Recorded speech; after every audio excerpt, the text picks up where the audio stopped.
Halo sahabat cerita. Ini Mimin cerita mau minta bantuan dari sahabat-sahabat semua untuk mendukung channel ini lebih berkembang dan sayanya lebih semangat dalam mengupload cerita novel. Mohon bantuan untuk subscribe channel ini dengan menekan tombol subscribe warna merah. Dan jangan lupa untuk menekan tombol like atau jempol, dan juga hidupkan tanda lonceng untuk mendapatkan notifikasi terbaru tentang upload cerita novel terbaru.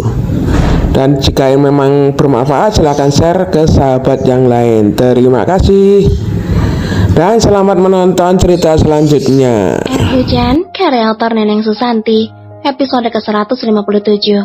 Selamat mendengarkan. Pergilah, lirih Hujan pelan sambil menangis menutup matanya. Enggak, Jan, aku mau sama kamu, balas Air tak kalah sedihnya. Perasaannya yang tak jauh beda dengan sang istri. Kalian jahat, sakit.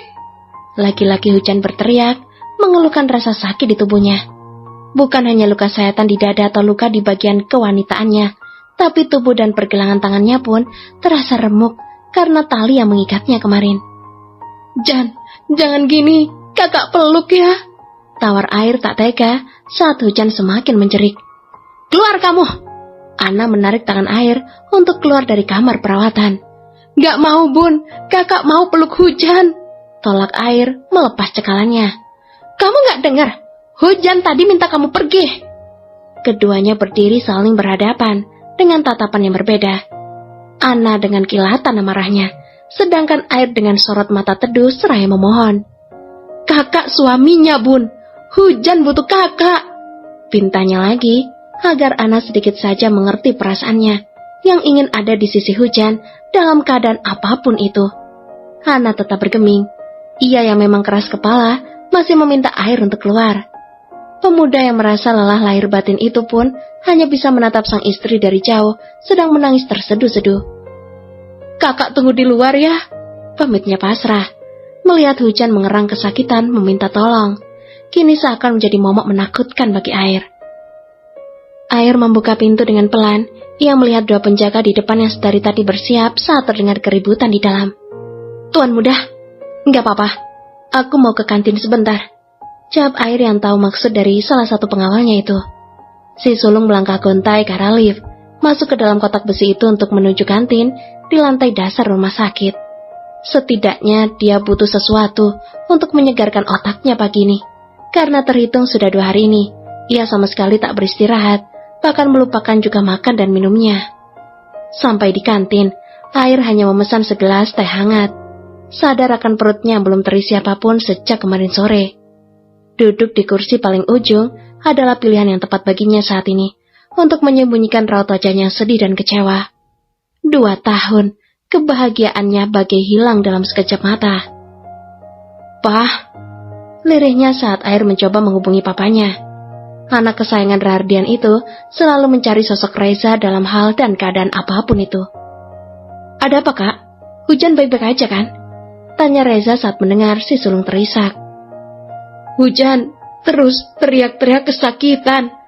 Kasian, Pak. Jelasnya pada Reza di seberang sana. Kamu yang kuat ya. Dokter sudah memberi obat untuk mengurangi rasa sakitnya. Ia hanya masih trauma dengan kejadian kemarin.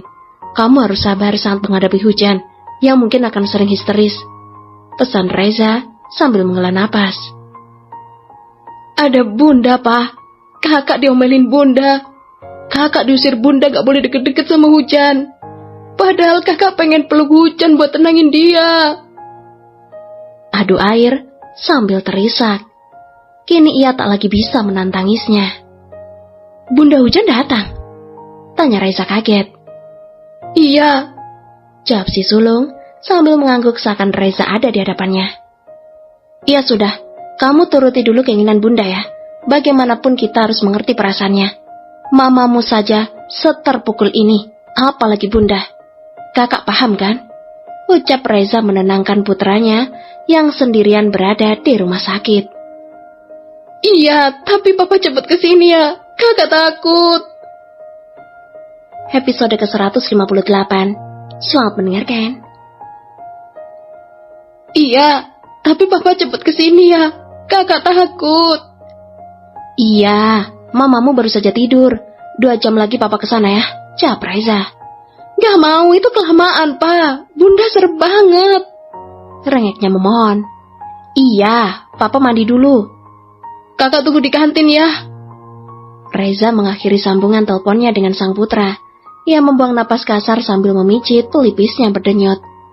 Senyum tersungging di ujung bibirnya saat melihat Kumairahnya terlelap dalam dekapannya kini. Aku tuh pengen piknik, Rah. Fisiknya sambil menciumi leher sang istri. Reza yang sudah sangat pusing dengan masalah berat si sulung, mungkin akan dibuat lebih pusing lagi jika penyakit Melisa kambuh. 5 tahun terakhir ini wanita belahan jiwanya itu sudah diwanti-wanti oleh dokter pribadinya agar jauh dari kata stres. Melisa harus tenang, tanpa beban pikiran yang berlebihan. Reza memeluk erat sang istri yang tidur terlelap di atas dadanya. Setelah mereka sampai di apartemen tadi, ia memang sengaja memberikan Melisa obat tidur agar wanitanya itu bisa lebih tenang saat bangun nanti. Aku mencintaimu. Aku gak mau kamu kenapa-kenapa. Yang sabar ya sayang. Tuhan sedang menguji kita lewat anak-anak. Fisik Reza sebelum ia bangun mengurai pelukan istrinya. Usai mandi dan merapikan diri, Reza bergegas kembali ke rumah sakit. Sebelum meninggalkan Melisa, ia tentu akan melakukan drama cap-cip-cup seperti biasanya. Maaf, aku pergi gak bilang sama kamu, Rah. Ucapnya sambil mengusap pipi kanan Melisa, lalu menciumi seluruh wajahnya. Reza menutup pintu dengan sangat pelan, takut Kumairahnya terbangun karena terkejut. Dan itu biasanya akan membuat ia sakit kepala dalam waktu berjam-jam lamanya. Kak, Papa balik ke rumah sakit ya. Kamu temenin Mama di sini. Pintanya pada si tengah yang berada di ruang makan. Iya, Pak. Setelah berpamitan, ia langsung menuju parkiran mobilnya, menjalankan kereta besi mewahnya itu menuju rumah sakit miliknya, yang 2 tahun ke depan akan jatuh pada anak-anaknya kelak. 25 menit berselang, akhirnya ia sampai. Ia bergegas menghampiri si sulung yang masih berada di kantin menunggunya. Lama banget, sampai habis teh manis 3 gelas. Cetus air saat Reza datang. Lah dasarnya kamu aja haus, kenapa salahin Papa? Protes Reza sambil menarik kursi. Kan kakak bilang jangan lama-lama, Pak. Ini udah mau 2 jam kakak nungguin Papa. Kak, kamu pas telepon itu Papa belum mandi, masih peluk-peluk Mama. Sebelum bangun kan, cium-cium dulu biar mandinya semangat. Jawab Reza masih membela diri. Papa mau mandi apa mau perang? Pakai butuh penyemangat segala. Dengus air kesal. Apapun yang mau Papa lakuin itu harus dapat penyemangat dari mamamu. Air membuang napas kasar, lalu bangun dari duduknya meraih tangan Reza. Ayo, Pak, kakak udah kangen sama hujan. Ajaknya memaksa. Papa lapar, makan dulu ya sebentar. Air menghela napas dan kembali duduk. Ia juga harus memikirkan keluarganya yang juga ikut berkorban waktu dan tenaga untuknya juga hujan. 2 piring nasi goreng komplit kini terhidang di atas meja siap disantap. Makan yang banyak, ngadepin perempuan itu harus ekstra tenaga, buat neken rasa sabar. Kekeh Reza sambil menyiapkan 1 sendok ke mulutnya. Hanya dengan cara ini, ia bisa membuat putranya mau mengisi perutnya yang kosong. Karena jika hanya menyuruh makan, tentu saja air akan menolaknya. Maka jalan satu-satunya adalah dengan cara ikut makan, meski ia sendiri pun sebenarnya enggan menikmatinya. Tapi gak enak, Pak, keluh si sulung sembari mengunyah dengan malas.